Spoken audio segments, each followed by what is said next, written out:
Setelah berjuang untuk menuntut haknya, pada akhirnya Sengkon dan Karta harus mengalami kenyataan yang pahit.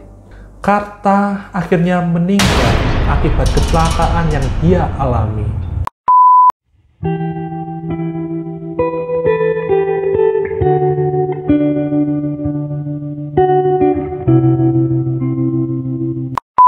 Halo guys, kembali lagi di channel kami.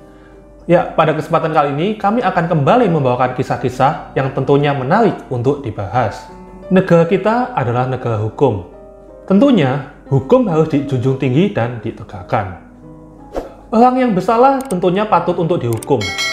Namun bagaimana apabila orang yang tidak bersalah harus dihukum karena adanya suatu peradilan yang sesat? Ada sebuah hadegium yang menyebutkan bahwa lebih baik membebaskan 1000 orang bersalah daripada harus menghukum satu orang yang tidak bersalah. Gambaran inilah yang terjadi pada kasus Sengkon dan Karta. Untuk itu, pada kesempatan kali ini, kami akan membahas tentang kisah Sengkon dan Karta. Let's think.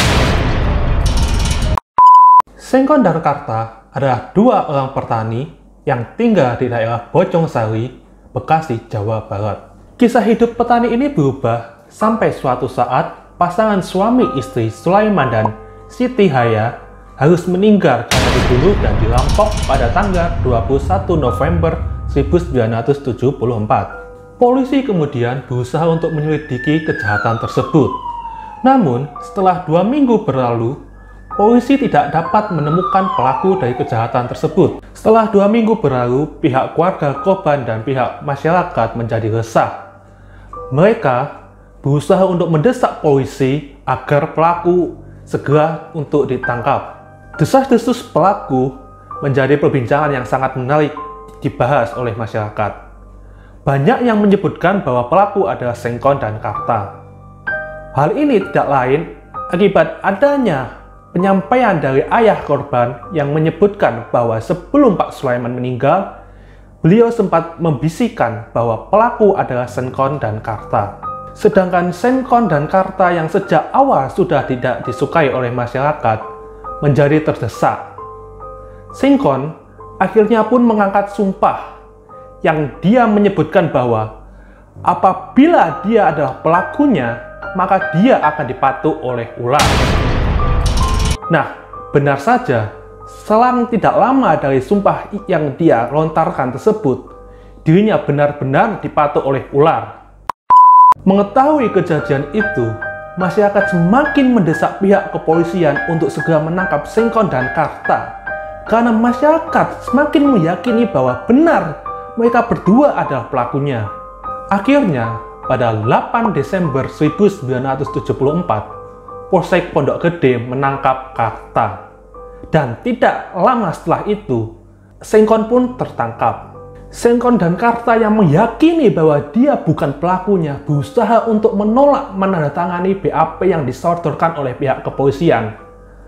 Oleh sebab itu, pihak kepolisian yang telah didesak oleh masyarakat secara kejam dan keji, mereka menyiksa Sengkon dan Karta.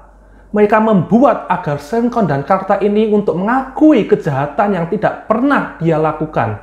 Akhirnya, karena tidak tahan dengan siksaan yang begitu kejam, Sengkon dan Karta dengan terpaksa mengakui bahwa dia adalah pembunuhnya.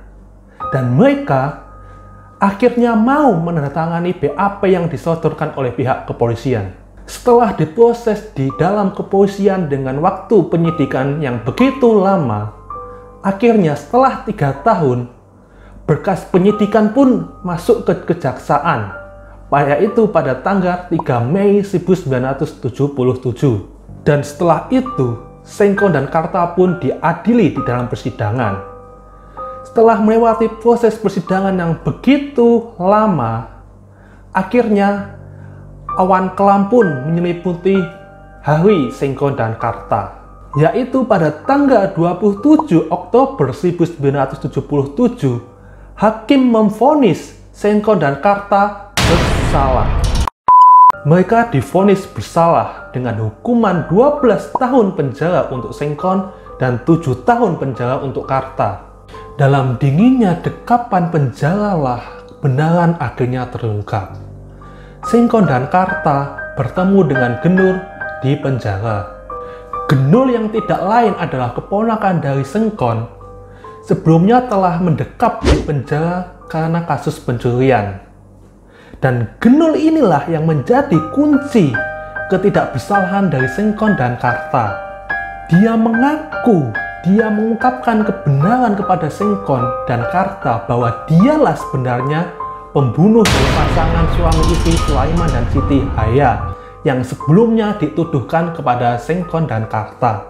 Akhirnya, Genul pun diadili akibat kasus pembunuhan terhadap pasangan suami istri Sulaiman dan Siti Haya. Dan karena kejujuran dari Genul, dia hanya divonis 12 tahun penjara. Divonisnya Genul bukan menjadi akhir bagi Sengkon dan Karta. Kejujuran Genul tidak berarti apa-apa, karena Sengkon dan Karta tidak pernah mengajukan banding, sehingga putusan yang dijatuhkan oleh Pengadilan Bekasi telah berkekuatan hukum tetap. Kasus yang begitu luar biasa dan menyorot perhatian masyarakat ini membuat masyarakat berusaha untuk membersihkan nama dari Sengkon dan Karta. Salah satu seorang tokoh yang ingin memperjuangkan hak dari Sengkon dan Karta ialah Arbet Hasibuan. Arbet Hasibuan yang merupakan seorang pengacara dan anggota DPR berusaha untuk memperjuangkan hak dari Sengkon dan Karta. Perjuangan dari Arbet Hasibuan pada akhirnya membuahkan hasil. Akhirnya pada Januari tahun 1981, Ketua Mahkamah Agung pada saat itu, Omar Seno Aji, memutuskan bahwa Sengkon dan Karta tidak bersalah. Putusan Mahkamah Agung tersebut diputus melalui suatu upaya hukum luar biasa, yaitu peninjauan kembali. Putusan peninjauan kembali oleh Mahkamah Agung pada saat itu menjadi putusan peninjauan kembali pertama dan menjadi cikal bakal putusan peninjauan kembali sampai saat ini. Maka ingatlah pepatah yang menyebutkan bahwa kisah tak akan pernah berakhir. Begitu pula kisah dari Sengkon dan Karta, meskipun telah dibebaskan dari hukuman, namun penderitaannya tidak berakhir. Sengkon dan Karta, sekalipun dia telah dibebaskan dari hukuman, namun dia tetap mengalami suatu kenyataan yang pahit dalam hidupnya. Keluarga Karta menjadi berantakan, karena sejak Karta di penjara, rumah dan tanah yang ia miliki terpaksa harus dia jual untuk membiayai perkara ini. Sedangkan Sengkon mengalami nasib yang lebih tragis. Sengkon divonis mengidap TBC, dan rumah dan tanah yang ia miliki akhirnya juga dijual oleh istrinya untuk membiayai hidup keluarga mereka. Tentu saja Sengkon dan Karta sebagai pencari keadilan tetap menuntut haknya. Dia berusaha untuk menuntut ganti kerugian atas kesalahan yang telah dilakukan oleh pengadilan. Namun apa daya, Mahkamah Agung menolak dan tidak pernah mengabulkan permohonan Sengkon dan Karta tersebut. Setelah berjuang untuk menuntut haknya, pada akhirnya Sengkon dan Karta harus mengalami kenyataan yang pahit. Karta akhirnya meninggal akibat kecelakaan yang dia alami. Sementara Sengkon yang setelah sekian lama berjuang untuk melawan penyakit TBC yang diderita olehnya, pada akhirnya harus menemui ajalnya. Ya, kisah Sengkon dan Karta ini merupakan cikal bakal adanya peninjauan kembali di Mahkamah Agung. Kisah ini memberikan gambaran ke kita bahwa tirani kekuasaan pada zaman dahulu telah mengakibatkan orang yang tidak bersalah akhirnya harus divonis bersalah karena tuntutan masyarakat. Kembali ke adegium bahwa lebih baik membebaskan 1000 orang bersalah daripada menghukum 1 orang yang tidak bersalah.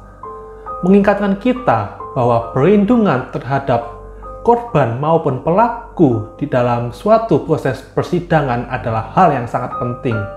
kepolisian, kejaksaan, dan pengadilan seharusnya lebih berhati-hati dalam menyikapi suatu kasus. Karena hal ini menyangkut dari hak, tidak hanya hak dari seorang korban, melainkan juga hak dari seorang pelaku. Oke guys, demikianlah cerita kami pada hari ini. Semoga kisah ini dapat menginspirasi kalian semua. Akhir kata, salam hormat kami kepada Bapak Sengkon dan Karta, dan sampai jumpa pada video kami berikutnya.